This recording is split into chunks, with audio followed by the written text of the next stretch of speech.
another episodes of Bashir's podcast. In 5 minutes, we'll learn what is space debris.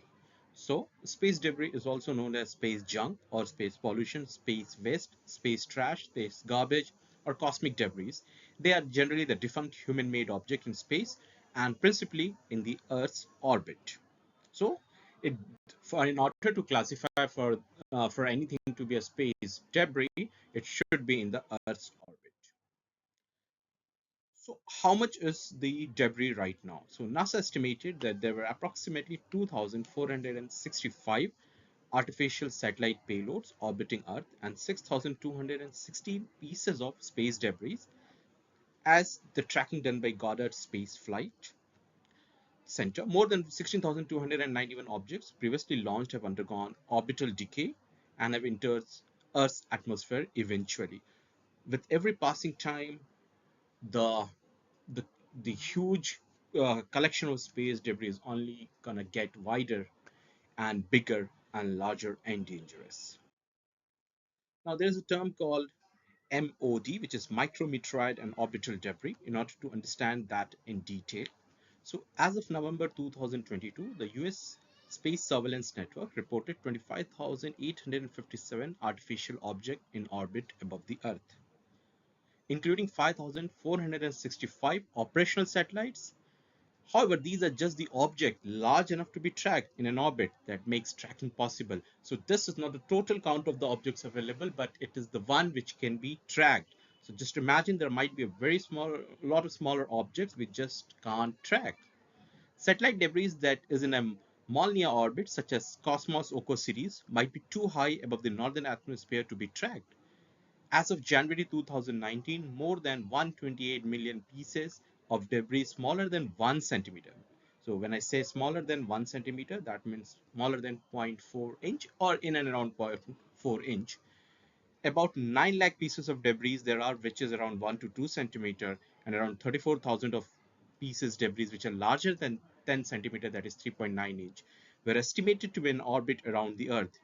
When the smallest object of artificial debris, this paint flakes, solid rocket, exhaust particle, etc., are grouped with micrometeorites that together sometimes referred by space agencies as MMOD, micrometeorite and orbital debris. Now, what is the history of space debris? So space debris began to accumulate in Earth's orbit with the launch of first artificial satellite Sputnik in the orbit in October 1957. But even before this event, humans might have produced ejecta that became space debris as per a report in August 1957. So ejecta is anything which is ejected by human in the Earth's orbit and which never returned back. In fact, it decayed and stayed there.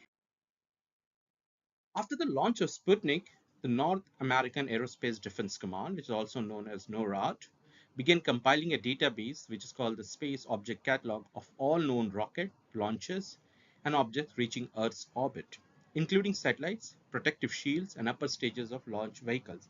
NASA later published modified version of the database in two-line element sets, and beginning in the early 90s, they were republished in Celestial Bulletin Board system. So NASA has like Celestial Bulletin Board system where you can go log in and see, and also you can go to Space Object Catalog to and there you can fire an APIs to see how many space debris right now NASA is tracking into, and you can also get a visibility into that. So how to clean space debris? So ELSA-D consists of two satellites stacked together. The first part is a service craft designed to safely remove debris from the orbit. This is docked with a smaller client satellite that replicates a piece of space debris during test flight, enabling the service spacecraft to effectively catch it in space. Since ELSA-D has been in orbit, successful trials have been carried out that include tracking an object from a great distance and rendezvous with an uncontrolled object, proving the technology works and it's now possible to remove the space debris.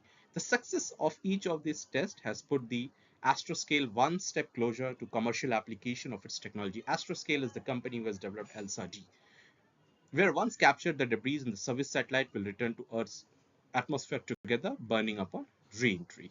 So clearing the space debris actually. Now there is a build-up version of ELSA-D which is called ELSA-M. In mid 2022, the company Astroscale announced it was partnering with UK and ESA, that is European Space Agency, and OneWeb to launch a new mission called ELSA-M, and which is probably going to happen at the end of this year, which will build on the capabilities of ELSA-D, and it is having an investment of 14.8 million euros.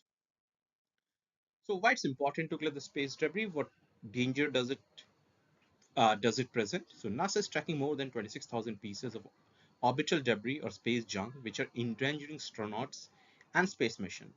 These space junk can travel at the speed of 40,000 kilometers an hour and can destroy satellite communication. The risk would be highest for objects orbiting at an altitude of around 1,000 kilometers, which is nothing but 620 miles, which is used for communication and Earth observation. So basically, though it still does not pose any challenge for Mars mission and any other future mission, but it does affect the communication, it does affect the satellite which is revolving around the Earth. So guys, let us know how do you like the video.